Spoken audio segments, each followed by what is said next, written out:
7월을 마감하는 주일입니다. 매월 한 달 한 달이 지나갈 때마다 그렇지만 7, 8월은 1년 중 가장 더운 달이고, 특별히 7월 말 8월 초는 대부분의 분들이 직장에서 휴가를 내고 산과 바다로, 그리고 또 뭐 해외로 여러 가지 휴가 계획을 혹은 봉사 계획을 세우고 하는 그런 계절입니다. 오늘도 날씨가 참 짱짱합니다. 바람이 좀 불어서 실내에서는 견딜만 하지만 태양이 아주 그냥 높이 뜨고 또 아주 구름기도 없는 그런 날씨여서 오늘 하루도 참 더운 계절입니다. 이 더운 계절에 영육간에 강건하시길 주의 이름으로 축원합니다. 오늘 신명기 8장 1절에서 3절 말씀을 중심으로 감추어진 지름길 이런 제목으로 말씀을 나누고자 합니다. 어느 중소기업을 운영하는 사장님이 있었습니다. IMF 이후에 여러 가지 어려운 위기와 문제도 잘 이겨나가고 경영을 하고 있던 분인데, 아침 조회 때마다 사원들을 모아놓고 경영에 관한 여러 가지 이제 연설을 했습니다. 늘 이런 것을 강조했답니다. 여러분, 스피드가 중요합니다. 제품 개발, 시장 장악, 그리고 고객을 접대하는 AS 이르기까지 스피드가 있게 해결이 되어야 됩니다. 그러자 옆에 있던 비서가, 사장님, 대전에서 열리는 회의 시간에 가실 시간입니다. 그러자 급하게 연설을 마치고 서울역에 가서 KTX를 탑니다. 마침 옆자리에 아주 노신사가 앉아 계셨습니다. 대화를 하고 있는데, 내 어릴 적 생각하면 세상 참 많이 변했습니다. 옛날에 증기기관차로 부산에서 서울을 가려면 아침에 부산에서 별을 보고 나가 기차를 타고 저녁이 되어야 서울에 도착할까 말까 했는데, 지금은 굉장히 빨라졌습니다. 예전에는 최고 속도가 50km 남짓에 평균 속도는 20km밖에 안 했으니까요. 그랬더니, 아이고 어르신, 요즘 그랬다가는 아무것도 못합니다. 요즘 살아남으려면 빨라야 합니다. 저같이 기업하는 사람에게 속도가 생명입니다. 이렇게 말했답니다. 대전 출장을 마치고 모처럼 주말을 맞아 아이들과 야구장을 갔습니다. 아이들과 어울리는 게 몇 년 만인지 모를 만큼 오랜만에 야구장에 갔습니다. 그런데 야구를 보니 이상한 일이 생겼습니다. 투수가 투구를 안 하고 미적거리고 있으니까 주심이 볼을 선언했습니다. 야, 저 주심 왜 저래? 안 던진다고 볼을 선언하는 게 어디 있어? 그랬더니 야구에 아주 선수인 아들이 말합니다. 아빠, 야구에는 촉진룰이라는 게 있어요. 주자가 없을 때 투수가 12초 이내에 투구를 해야지, 그렇지 않으면 볼을 선언받게 되어 있습니다. 왜냐하면 야구 경기는 시간 제한이 없기 때문에 너무 루즈해질까봐 그렇게 우리나라 프로야구의 제도가 바뀌었습니다. 그만큼 경영뿐만 아니라 이 스포츠도, 야구 경기도 스피드가 중요한 시대가 됐습니다. 여러분, 이 두 이야기를 들으시면서 느끼시는 게 무엇입니까? 기업을 경영하는데도 스피드, KTX도 스피드, 또 야구에도 스피드. 8월은 스피드가 나기 어려운 달일 수 있습니다. 그러나 이 세상은 참으로 스피드하게 세상이 흘러나갑니다. 여러분, 라디오가 세상에 나오면서 5천만 명이 다 청취할 수 있을 때까지 걸린 시간이 아마 38년이다, 그런 통계가 있습니다. 5천만 명이 TV를 갔는데 걸린 시간이 13년, 개인용 컴퓨터가 12년이랍니다. 인터넷을 사용하는 사람이 여기서 말하는 5천명은 정말 5천명이 다 한다는 얘기는 아니고, 그렇게 전국적인 보급률 100% 이런 거죠. 그런데 4년밖에 걸리지 않았답니다. 얼마 전 신문을 보니까 세계 인터넷 보급률이 특별히 이제 무선 인터넷이 우리나라가 104%인가 그러면서 전 세계 최고입니다. 그래서 104%라는 거는 하여튼 우리가 체감하는 거하고는 좀 다른 통계일 수 있지만 어쨌든 세계 1위라는 것은 사실입니다. 우리 한국 사람들이 얼마나 빨리빨리 하는 것 압니까? 중요하게 생각합니까? 그러니까 외국 여행 가신 분들 알죠? 식당 가면은 한국 사람들 음식 시키고 잘 기다리지 않습니다. 그러니까 외국 사람들이 한국 사람 보면은 늘 하는 얘기가 빨리빨리 이거 다 잘합니다. 왜냐하면 그만큼 한국 사람들이 빨리빨리 해결하는데 중요하게 생각하기 때문입니다. 여러분, 우리가 이처럼 속도에 예민하고 속도를 중시하고 하는 민족성을 갖고 있습니다. 그런데 이러한 시각에서 보자면 오늘 읽은 본문 말씀에 나오는 내용, 즉 출애굽이라는, 즉 이집트에서 탈출해서 가나안까지 거리가 240km입니다. 여러분, 여기 평택에서 240km면 어디쯤 될까요? 아마 제가 재보진 않았지만 한 대구 정도가 240km 나올까요?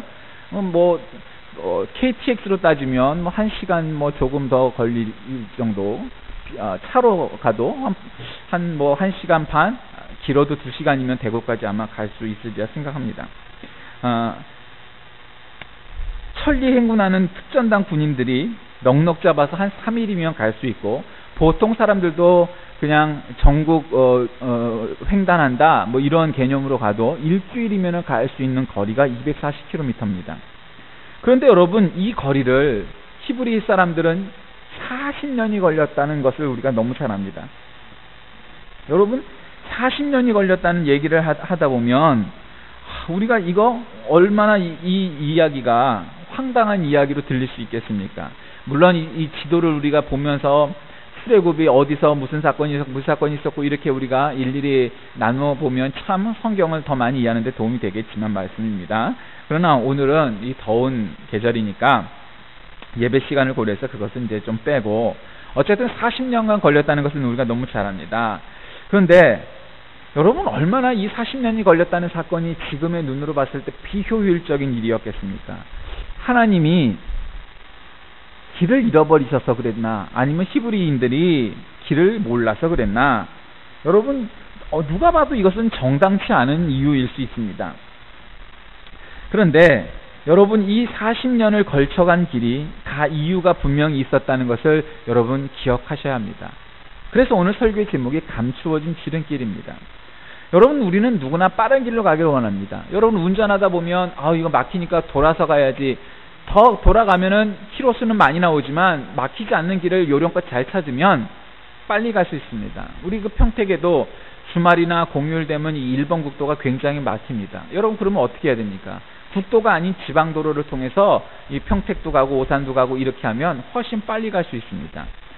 외부 사람들은 그 길을 잘 못 찾으니까 1번 국도를 그냥 주구장창 쫓아가야 하지만, 평택에 사는 우리들은 그런 새길을 알아서 찾아갈 수 있습니다. 그러니 우리가 이렇게 40년이 걸린 이 이 히브리 사람들의 이 출애굽기의 사건을 이해하기는 쉽지 않습니다. 출애굽기 13장 17절 18절에 나오는 표준 세번역판 번역은 이렇습니다. 바로는 마침내 이스라엘 백성을 내보냈다. 그러나 그들이 블레셋 사람의 땅을 거쳐서 가는 것이 가장 가까운데도 하나님은 백성을 그 길로 인도하지 않으셨다. 그것은 하나님이 이 백성이 전쟁을 하게 되면 마음을 바꾸어서 이집트로 되돌아가지는 않을까 하고 염려하셨기 때문이다. 여러분, 이렇게 기록하고 있습니다. 표준 세번역이 아주 이해하기가 쉽고 현대어처럼 느껴지니까, 왜 하나님이 블레셋을 통해서 가면은 빠를 것을 빨리 가지 않고 돌아가게 하셨는가?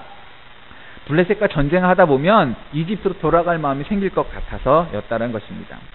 그러니 우리가 이 내용들을 전부 다 이해해보면 40년이 걸렸던 이 사건들이 우리에게 단순히 돌아간 길이 아니고 이것이 지름길이었음을 우리는 기억해야 됩니다. 그럼 왜 그럴까요? 단순히 무슨 블레셋이나 무슨 아말렉이나 무슨 가나안 족속이나 그런 것 때문에 그럴까요? 그렇지 않습니다. 민수기 14장 33절 34절을 한번 보면은, 너희 자녀들은 너희의 패역한 죄를 지고 너희의 시체가 광야에서 소멸되기까지 40년을 광야에서 유지하는 자가 되리라. 너희가 그 땅을 탐지한 날 수사십일의 하루를 1년으로 환산하여 그 40년간 너희가 너희의 죄악을 질지니 너희가 나의 실어버림을 알리라 하셨도다. 여러분, 무슨 얘기입니까? 이스라엘 사람들이, 히브리 사람들이 출애굽한 이후에 이 가나안 족속을 탐지하려고 40일 동안 그 땅에 머물면서 염상꾼 12명을 12지파의 대표를 뽑아서 보내죠. 그것을 벌받았다 이거죠. 이 성경 구절을 보면 그 지체의 이유가 분명합니다. 하나님이 화나셨습니다. 하나님이 분노하셨습니다. 가데스 바네아에서 정탐꾼을 보내지 않습니까? 그들이 와서 2명 다 빼놓고, 2명, 즉 여호수아와 갈렙, 이 두 정탐꾼을 빼놓고 나머지 10명의 정탐꾼들은 아이고, 우리는 저기 가면 죽습니다. 저 사람들이 얼마나 체격이 큰지, 저 사람들에 비하면 우리는 메뚜기에 지나지 않습니다. 저 사람들의 무기는 어쩌고, 저 사람들의 전투력은 어쩌고, 이런저런 얘기를 막 하는 겁니다. 그러니 우리는 가면 무조건 죽습니다. 여러분, 근데 그 12명 중에 10명이 한 얘기에서 문제점이 무엇입니까? 그 사람들은 실체를 보았습니다. 그렇죠? 실체. 그러나 여러분, 실체보다 더 중요한 건 뭡니까? 그건 본질입니다. 객관적인 무기, 객관적인 전력은 우리가 약할지 모르지만 그러나 우리에게는 하나님이 우리와 함께 하신다는 그 임마누엘의 신앙이 그들에게는 없었던 것이죠. 여러분, 우리 믿는 사람들이 때때로 객관적인 요건을 놓고 봤을 때 나는 부족하다, 나는 돈이 없다, 나는 실력이 없다, 환경이 안 좋다, 이런 생각 분석할 수 있습니다. 또 해야만 합니다.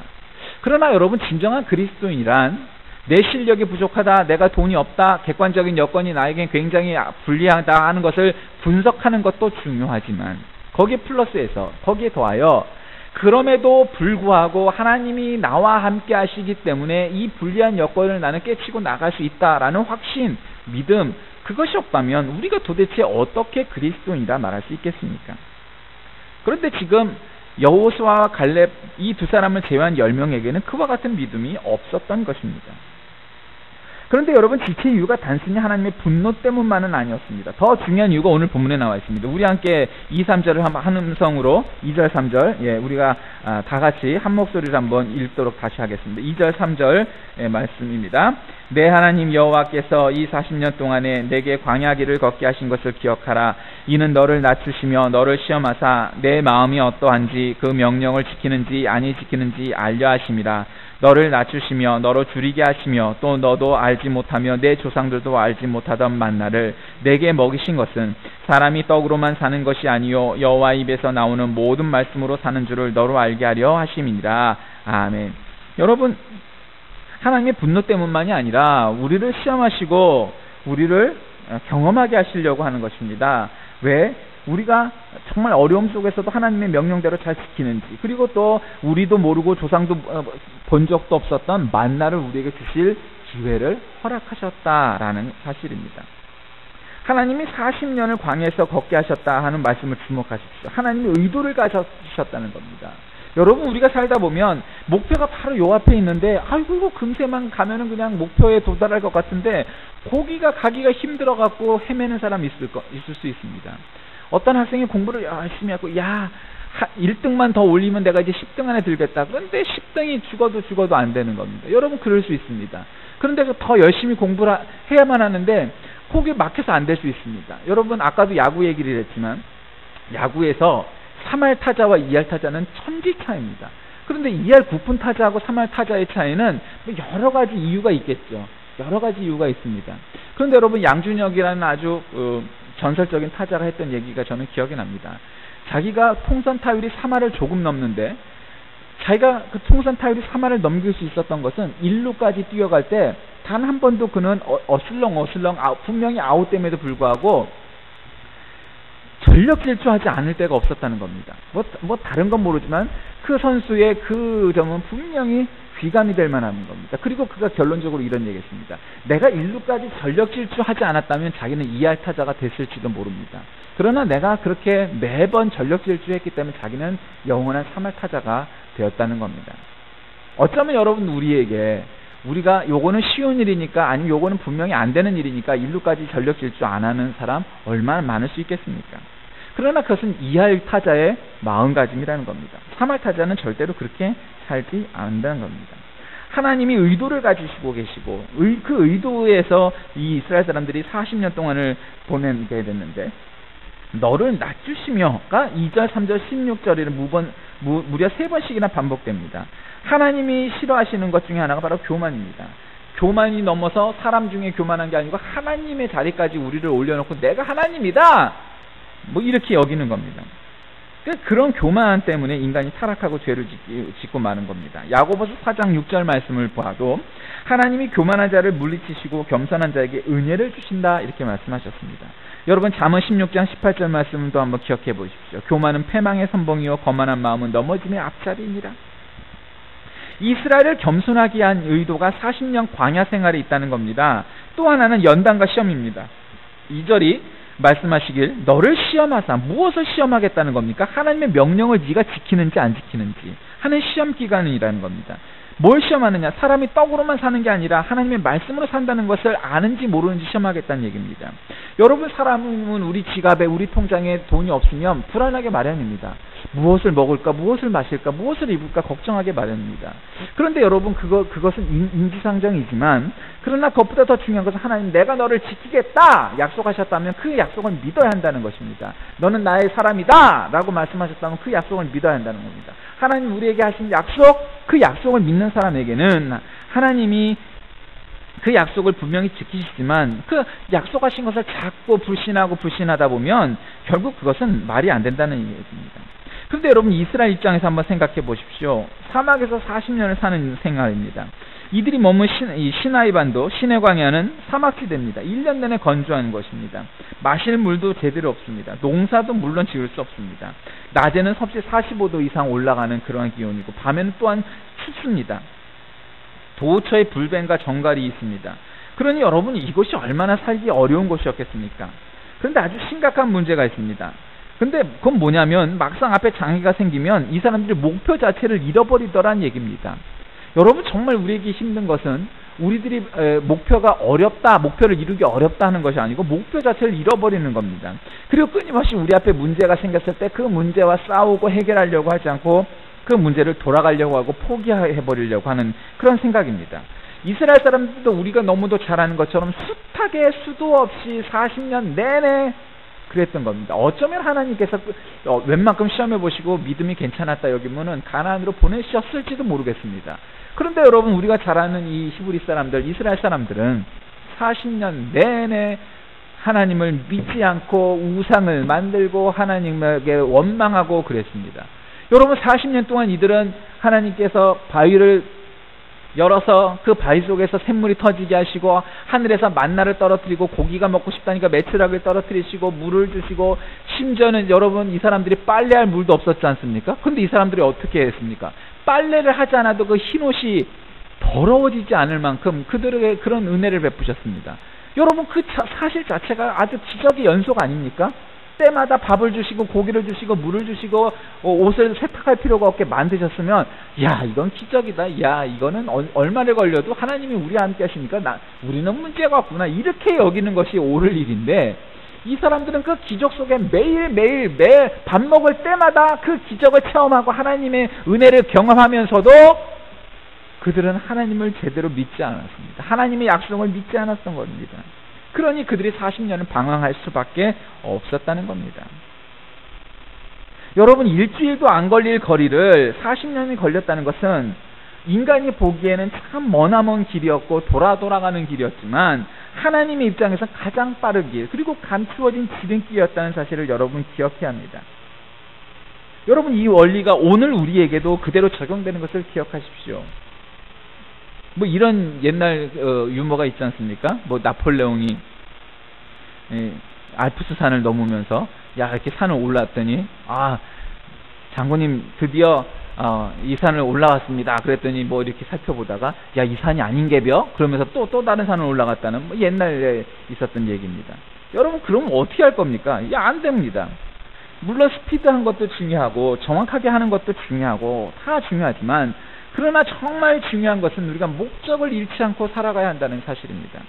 인생을 살다 보면 마음먹은 대로 안 될 때가 있고 또 잘 될 때도 있습니다. 야구 선수들도 그냥 무조건 하여튼 대충 휘둘렀는데 그냥 그게 제대로 맞아서 홈런이 되는 수도 있고 어떤 공은 정말 잘 맞았는데 그것만 그 안타만 나면은 역전 그냥 해갖고 그냥 끝내기 안타로 끝날 수 있었던데 그게 그냥 야수 정면으로 갈 수도 있는 거. 그게 인생입니다. 제대로 맞았어도 안타가 안 나는 수가 있고 빗 맞아도 안타가 나는 수가 있고 여러분 우리가 살다 보면 왜 한때 잘 나간 적이 없을 때가 있겠습니까? 누구라도 야 나 정말 잘 나간다 그랬던 때도 있고 또 어떤 때는 뭐를 해도 안 될 때가 있게 마련입니다. 그게 사람의 속성입니다. 그게 사람의 능력입니다. 가장 빠른 길은 최단거리가 아님을 여러분 기억하십시오. 가장 준비가 빨리 될 때가 최단거리입니다. 인생은 100m 이 단거리 같은 경주가 아닙니다. 어저께인가요? 이렇게 보니까 우사인 볼트가 100m를 이렇게 뛰는 거를 그냥 수십 개의 초정밀 그냥 카메라를 달아놓고 뭐 분석하는 걸 잠깐 본 적이 있습니다. 다릅니다. 근데 여러분 거기서 제가 감명이 깊었던 것은 딱 한 가지입니다. 그건 뭐냐면 우사인 볼트가 교과서적으로 뛰지 않는다는 거 사실입니다. 근데 여러분 교과서적으로 뛰지 않는데 세계 최고 신기록을 내니까 그게 참 기적적인 일입니다. 그런데 여러분 그것을 돌려서 한번 생각해 보면 그가 교과서적으로 뛰지 않기 때문에 세계 신기록을 이룰 수 있었던 겁니다. 제 기억이 정확한지 모르겠습니다만 제가 알고 있기로는 미국의 그 선수가 1968년 멕시코 올림픽 때 세웠던 기록 9.9였나요? 그 기록이 멕시코 올림픽이 아마 1968년도인가였으니까 20-30년을 깨지지 않고 있다가 여러분 기록이 깨지기 시작했고 그것의 결정적인 일이 됐던 게 우사인 볼트였습니다. 그런데 여러분 우사인 볼트가 교과서적으로 뛰었다면 그런 기록을 또한 세울 수 있었을까요? 저는 불가능했을 거라고 생각합니다. 모든 사람들이 생각하고 있는 일반적인 방법 있을 수 있습니다. 모든 사람들이 생각하는 상식적인 수준의 방법 있을 수 있습니다. 대부분 그게 맞는 것도 사실입니다. 그러나 여러분 모든 사람이 그렇게 상식이라고 생각하는 일들이 그렇게만 생각하고 배우고 그렇게 산다면 여러분 그것들을 해결해 나갈 수 있을까요? 아닐 겁니다. 우사인 볼트가 자신만의 방법으로 뛰었기 때문에 세계 신기록도 깰 수 있지 않았겠습니까? 그래서 100m를 가장 빠른 시간 안에 주파하는 선수가 되었고 이번 런던 올림픽에서도 세계 신기록 작성을 목표로 뛰고 있는 것 아니겠습니까? 가장 빠른 길은 가장 준비가 빨리 되었을 때라는 사실을 여러분 기억하십시오. 무엇을 해도 전혀 문제없이 감당할 수 있을 때 하나님께서는 우리에게 그 길을 열어주시고 그 길을 해결할 수 있는 길을 열어주실 겁니다.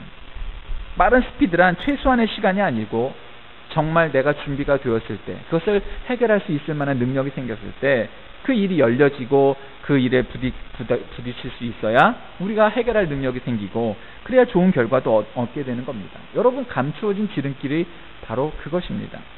우리 모두에게 해결할 문제가 우리 앞에 놓여져 있습니다. 어떤 경우에는 그것이 쉬운 경우도 있지만 어떤 경우에는 참 어렵다 여길 수도 있습니다.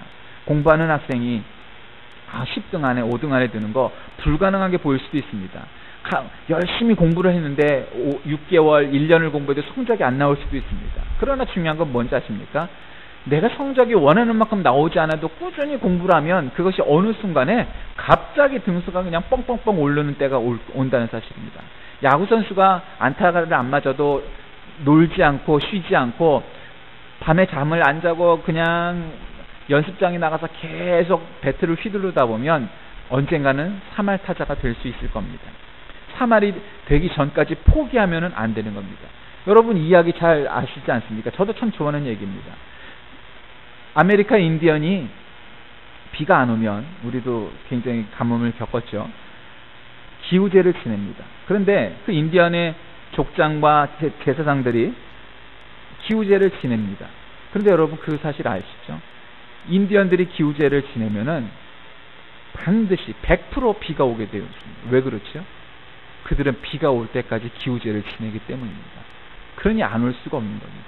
여러분 이게 재미있는 이야기입니까? 그렇지 않습니다. 여러분이 무엇을 하시든 도전을 하시든 우리 인생에 있어서 포기하지 않으면 그 일이 이루어진다는 사실입니다.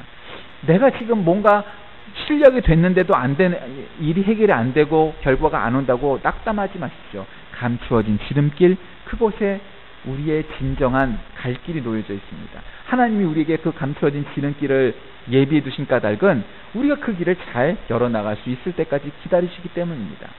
우리가 이 이스라엘 사람들처럼 40년 동안 광야에서 지냈다고 하면 정말 힘들고 어려웠을 겁니다. 그러나 40년을 지내고 나서야 가나안에 입성할 자격이 생겼던 그들처럼 우리에게도 어쩌면 힘들고 오랜 시간 기도의 응답이 필요한 제목이 있을지 모르겠지만 성령님께서 함께 하시면 하나님께서 함께 하시면 예수 그리스도께서 우리와 함께 하시면 감추어진 지름길이 열리게 되고 그러면 탄탄대로 고속도로와 같이 우리 인생길이 열리게 될 것이란 사실도 기억하시길 바랍니다. 기도하겠습니다. 살아계신 하나님, 어쩌면 우리의 길이 암담하고 막혀 있을 때도 있습니다. 그러나 감추어진 지름길이 우리에게 주어진 까닭은 우리가 그 문제를 해결할 능력이 생기고 그것을 해결할 믿음이 생길 만한 그 시간이 필요하고 준비가 필요하기 때문임을 믿습니다. 40년 동안 광야에 헤맸지만 그것이 헛되지 않은 까닭은 하나님께서 그들을 경험하게 하시고 또 시험하셔서 가나안에 들어갈 자격증을 허락하신 것을 우리가 잘 압니다. 너무 빨리 시험에 붙는 것이 꼭 좋은 것이 아닌 까닭은 우리에게 그만한 자격과 겸손함과 실력이 갖추어지지 않았기 때문입니다. 우리에게도 그와 같은 인생의 라이센스, 믿음의 라이센스가 생길 수 있도록 하나님 우리를 함께 하셔서 우리도 가난에 속히 들어가게 하시고, 혹 내 뜻처럼 빨리 그 길이 열리지 않을지라도 감추어진 지름길이 우리 앞에 놓여져 있음을 기억해 하여 주옵소서. 예수님의 이름으로 간절히 기도하옵나이다. 아멘.